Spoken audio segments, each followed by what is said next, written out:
The rain hadn't stopped for 3 days.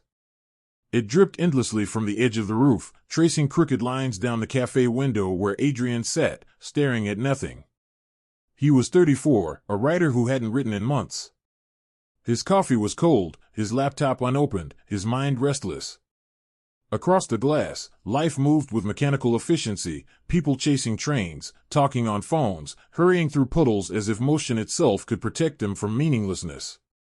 Adrian used to believe in happiness. He read all the books, watched the motivational talks, even wrote one himself once, The Architecture of Joy. It had sold well. People loved his confident words about purpose and positivity.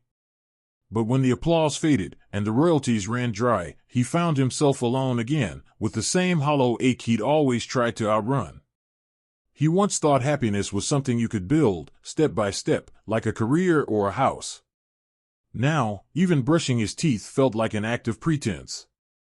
That morning, he opened his laptop, typed 2 words, then deleted them. He hated himself for it.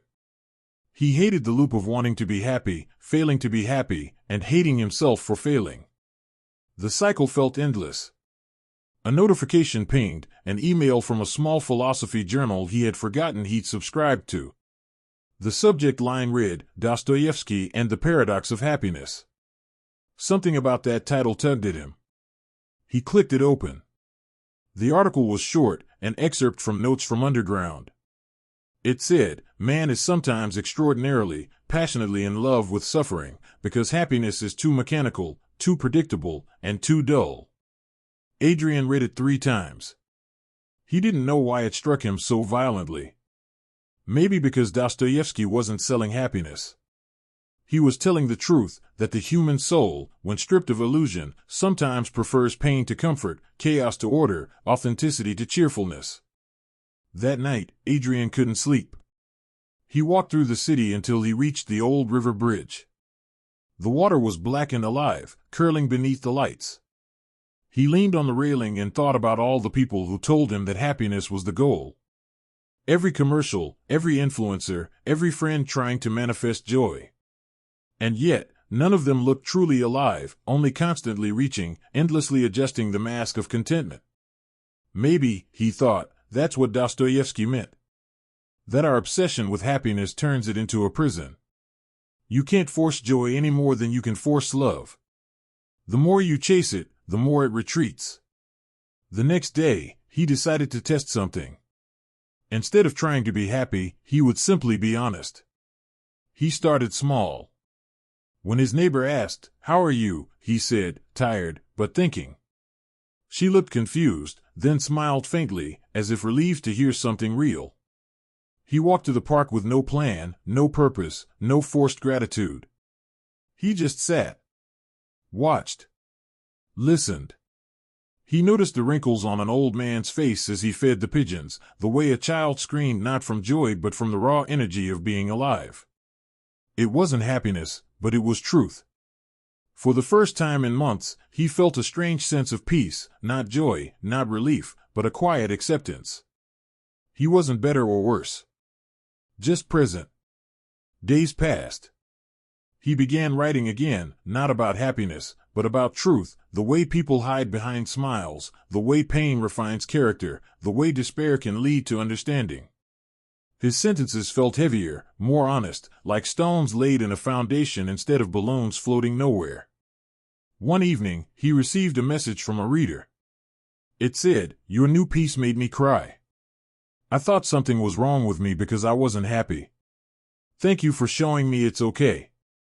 Adrian stared at the message for a long time. Then, quietly, he smiled, not the forced smile of optimism, but something softer. He realized happiness had returned, but not as a goal, more like an echo of truth, a byproduct of facing life without pretense.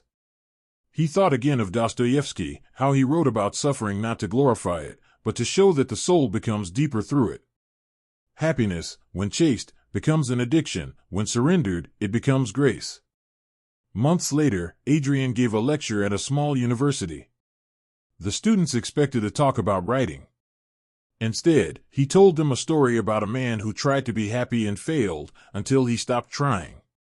He ended with a line he'd written the night before. Perhaps happiness isn't something to reach for, but something that visits when we stop pretending we deserve it. The room was silent for a long moment. Then, soft applause. Not the wild, performative kind, just the quiet rhythm of people who understood. As Adrian walked home, the rain began again. He tilted his face toward it and let it soak him, unbothered. The world was imperfect, and so was he, but for once, that felt enough. He realized then that happiness had always been chasing him. He had just been running too fast to notice. Psych Truth Zone. In the end, Dostoevsky's dark truth isn't that happiness is impossible, it's that our obsession with it blinds us to everything real. Pain, boredom, doubt, confusion, these are not signs of failure. They are the texture of being human. Chasing happiness makes you miserable because it makes you forget that life isn't a performance to perfect. It's a mystery to feel. And sometimes, the deepest peace comes not from smiling through the storm, but from standing in the rain and whispering, "This is real. And I'm still here."